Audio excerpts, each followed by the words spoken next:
कितीतरी आपल्या आजूबाजूला कितीतरी आजारी लोक असतात, कितीतरी लहान बाळं असतात, त्यांनाही याचा त्रास होतो. त्याचप्रमाणे जी लोक आहेत ज्यांना आवाजाचा त्रास होतो, काही लोक आपला जीव गमावतात या आवाजामुळे. तर मग इथून पुढे तुम्ही असे डॉल्बी वगैरे वाजवणार का? असं तुम्ही वागणार का? आम्ही नाही करणार, आम्ही नाही करणार, आम्ही नाही करणार हो. आम्ही नाही करणार, आम्ही नाही करणार, आम्ही नाही करणार हो.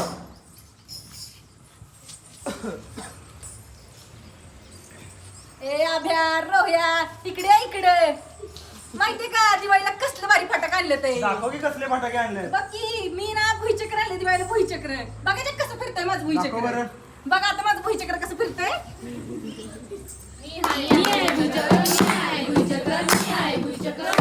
अरे तुझं भुईचक्र बुसकं निघालं की. तू बघ की लय काय आणलेस. अरे मी पण आणलाय भुईनाळा. बघू बघू. मी आहे भुईनाळा, मी आहे भुईनाळा, मी आहे भुईनाळा हो. अरे अभ्या अरे तुझ्या वाणी फुसका निघालाय तुझा भुईनाळा. अरे थांब परत लावून दाखवतो. बघू की.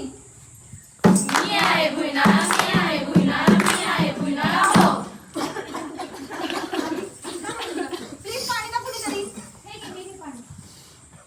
अरे तुला अस्थमाचा त्रास आहे, मग कशाला फटाके फोडतोस?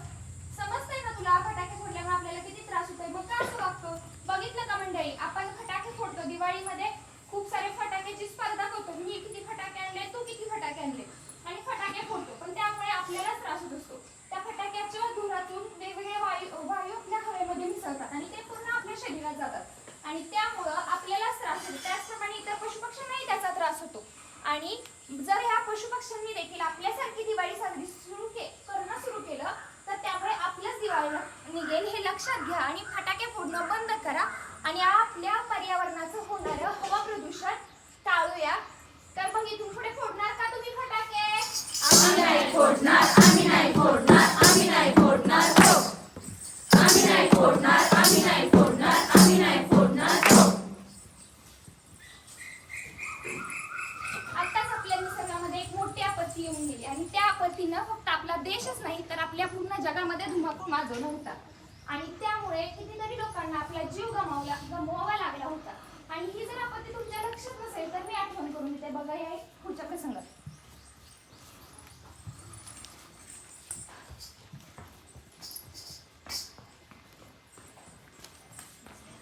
डॉक्टर डॉक्टर माझ्या बाबांना काय झालंय? मी आत्ताच त्यांचे रिपोर्ट चेक केले. ते तुमचे बाबा हे कोरोना पॉझिटिव्ह आहेत. त्यांची ऑक्सिजनची लेवल खूप कमी झाली आहे. लवकरात लवकर एका ऑक्सिजन सिलेंडरची व्यवस्था करा. डॉक्टर योग्य तो उपचार लवकरात लवकर सुरू करा. मी ऑक्सिजन सिलेंडर घेऊन हो येतो. हो लगेचच या. साहेब साहेब तुमच्याकडे ऑक्सिजन सिलेंडर मिळेल का? हो आहे ना, फक्त 15,000 रुपये. काय 15,000? हो, अरे 15,000. कुठून आणणार एवढे पैसे? आणा. साहेब साहेब तुमच्याकडे ऑक्सिजन सिलेंडर मिळेल का? आहे की 1 2 देऊ 3 देऊ 4 देऊ किती देऊ सांगा. फक्त 20,000 रुपये. काय 20,000? अरे बापरे 20,000चा एक सिलेंडर. अरे कुठून आणणार? कसे आणणार एवढे पैसे? कसं वाचवणार मी माझ्या बाबांना? हे देवा. यांच्यावर जी वेळ आली ती इतर कोणावरही येऊ नये. खेळ मांडला, मांडला, मांडला. खेळ मांडला देवा. खेळ मांडला, मांडला, मांडला. शेकडो वर्षांपासून आपल्याला जो ऑक्सिजन फुकट मिळत आहे त्या ऑक्सिजनची आपण कदर केली नाही. जी हवा स्वच्छ आहे ती आपल्याला फ्री मध्ये मिळते त्याची कदर आपण केली का? नाही केली. त्याचेच परिणाम आपल्याला ह्या कोरोना काळात अनुभवायला मिळाले. अरे फक्त 2,000 प्रोडक्शन किंमत असलेला ऑक्सिजन सिलेंडर आज आपल्याला 15 ते 20,000 विकत घ्यावा लागतोय. किती आपल्याला ह्या गोष्टींना सामोरं जावं लागतंय आणि का? तर ते फक्त आणि फक्त हवा प्रदूषणामुळे. आणि का झालं हवा प्रदूषण? कसं झालं हे ऐकूयात आपण खुद्द हवेच्याच तोंडून. हो मी हवा बोलते. हवा आज वेळ आहे प्रत्यक्ष तुमच्याशी बोलण्याची. तुम्ही करत असलेला प्रदूषण, वाहनांची वाढती संख्या, जंगलतोड, औद्योगिकरण, कारखान्याचं दूषित पाणी, या सगळ्यामुळे तुमचा जीव तुम्ही धोक्यात घालत आहात. असं बेजबाबदार वागणं बंद करा. आणि आता मला सांगा, करणार का हवा प्रदूषण? आम्ही नाही करणार, आम्ही नाही करणार, आम्ही नाही करणार हो. आम्ही नाही करणार, आम्ही नाही करणार, आम्ही नाही करणार हो. कशी काळाची चाहूल झाली.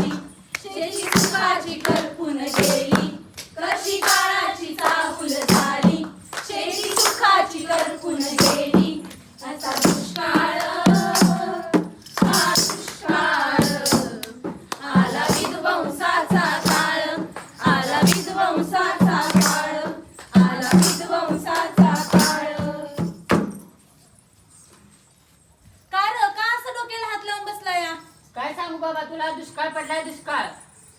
पाऊस नाही, पाणी नाही, पेरलेलं काय बी उगवलं नाही, घरात खायला आणि पाणी नाही. आता करायचं काय? आता उरलाय तो फक्त दुष्काळ, दुष्काळ आणि दुष्काळ. दुष्काळ दुष्काळ दुष्काळ. पूर्वी कसा पावसाळा 4 महिने असायचा, हिरवगार रान पाहून माणूस खुशीत असायचा. हातावरून धान्य तर चिंधीत दारात टाकायची, कैरी खाण्यासाठी आई दिवस रात्र बसायची. एवढ्या तेवढ्या पावसावाचून सारं चित्र काढायचे, गाव पण हरवल्याने माणूस पण गारठले. गाव पण हरवल्याने माणूस पण गारठले. माणूस पण गारठले. माणूस पण गारठले. हो हो समजलं, दुष्काळ पडलाय दुष्काळ. पण दुष्काळ पडलाय कशामुळे? आपणच तर वृक्षतोड केली, पाण्याचा अतिवापर केला, औद्योगिकरणामध्ये वाढ केली, वाहनांचा अतिवापर करतो आहोत. या सर्व कारणांमुळेच तर दुष्काळ पडलाय दुष्काळ. तर आता सांगा मंडळी, की पाण्याचा अतिवापर करणार का? आम्ही नाही करणार, आम्ही नाही करणार, आम्ही नाही करणार हो. आम्ही नाही करणार, आम्ही नाही करणार, आम्ही नाही करणार हो.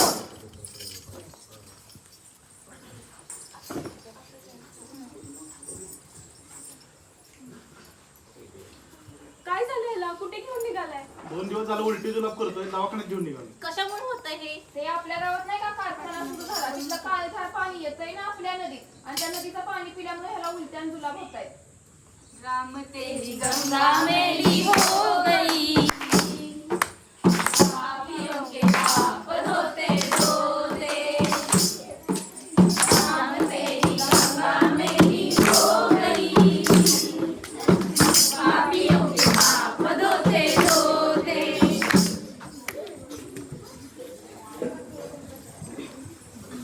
पाहिलं ना मंडळी, काय झालं तर कारखान्याचे हे दूषित सांडपाणी आपण नदीत सोडल्यामुळे काय झालं तर आपल्याला या आजारांना आणि या समस्यांना सामोरं जावं लागलं. जर आपण कारखान्यातील या दूषित सांडपाण्यावर प्रक्रिया केली आणि त्यानंतर ते पाणी आपण नदीत सोडलं तर आपल्याला अशा आजारांना आणि या समस्यांना सामोरं जावं लागणार नाही. तर मग मंडळी सांगा मला, सोडणार का हे दूषित सांडपाणी नदीमध्ये? आम्ही नाही सोडणार, आम्ही नाही सोडणार, आम्ही नाही सोडणार हो. आम्ही नाही सोडणार, आम्ही नाही सोडणार, आम्ही नाही सोडणार हो.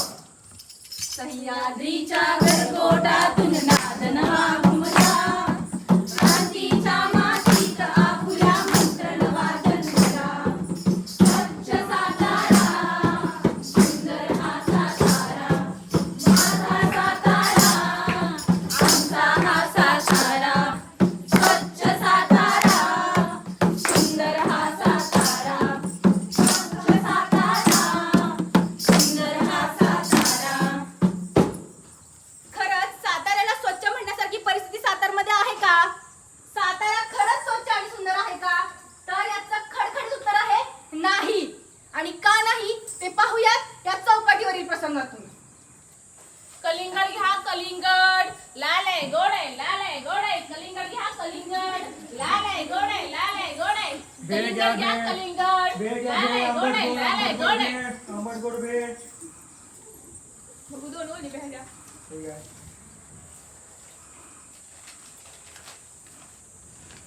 कसली लागते गं? छान आहे ती, मला तर आवडली. मला नाही पण अजिबात आवडली. कसली भंगार भेळ केली, खा तूच. अगं अंजली, हा कचरा उघड्यावरती टाकायचा नाही, तो डस्टबिन मध्ये टाकायचा. आपल्याला काय करायचं? ह्याचं दुकान, ह्याचं हे बघून घेईन की. अगं तसं नाही, आपण जर सगळेच असं वागालो तर सातारा काय आपला देश कसा स्वच्छ होईल? माझा कचरा माझी जबाबदारी म्हणून जर वागलो तर एक दिवस आपला सातारा काय अख्खा देश आणि आपलं पर्यावरण स्वच्छ होईल. तर माझ्या पाठीमागं म्हणा, माझा कचरा माझी जबाबदारी, माझा कचरा माझी जबाबदारी. आरोग्याचे तोरण बांधू, काढू स्वच्छतेची रांगोळी, वचन घेऊ स्वच्छतेचे. तू एकच ललकारी, एकच ललकारी. राजधानीच्या अंगावरती साजनवा सजला, क्रांतीच्या मातीत आपुल्या मंत्र नवा जन्मला. स्वच्छ सातारा, सुंदर हा सातारा, माझा सातारा, आमचा हा सातारा. स्वच्छ सातारा,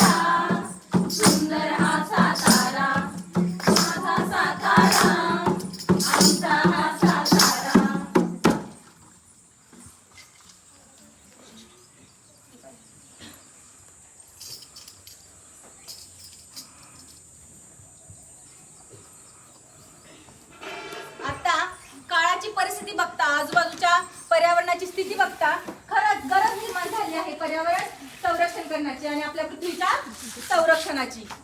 तर विचार करूयात काय करता येईल. जर आपल्या व्यक्तिगत आयुष्यात छोट्या मोठ्या वैयक्तिक सवयींमध्ये जर बदल घडवले किंवा काही आपण वचनं घेतली आणि त्याप्रमाणे वागलो तर नक्कीच ही पृथ्वी लवकरात लवकर स्वच्छ होईल, सुंदर होईल आणि आपल्या पर्यावरणाचं संरक्षण होईल. तर काय करता येईल ते पाहूयात या सर्वांकडून.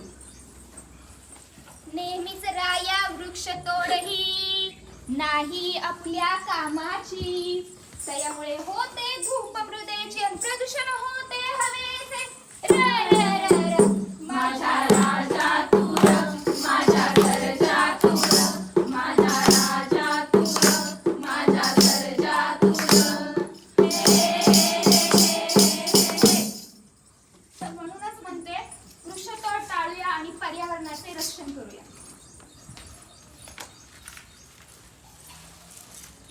पाणी अडवूया, पाणी जिरवूया, पर्यावरणाचे रक्षण करूया. सांडपाण्याचे व्यवस्थापन करूया, पर्यावरणाचे रक्षण करूया. ऊर्जेची बचत करूया, पर्यावरणाचे रक्षण करूया. प्रदूषण कमी करूया, पर्यावरणाचे रक्षण करूया. प्लास्टिकचा वापर टाळूया, पर्यावरणाचे रक्षण करूया. झाडे लावूया, झाडे जगूया, पर्यावरणाचे रक्षण करूया. डॉल्बी मुक्त गाव करूया, पर्यावरणाचे रक्षण करूया. सार्वजनिक वाहनांचा वापर करूया, पर्यावरणाचे रक्षण करूया. याड लागलं, याड लागलं र.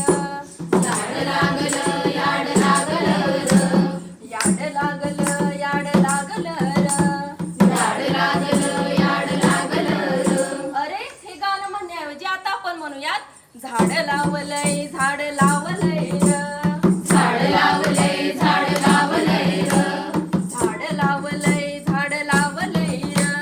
झाड लावलंय, झाड लावलंय र. असं म्हणून तसं वागलं तर आपलं पर्यावरण सुद्धा एक दिवस नक्कीच झिंग झिंग झिंगाट होईल. झिंग झिंग झिंगाट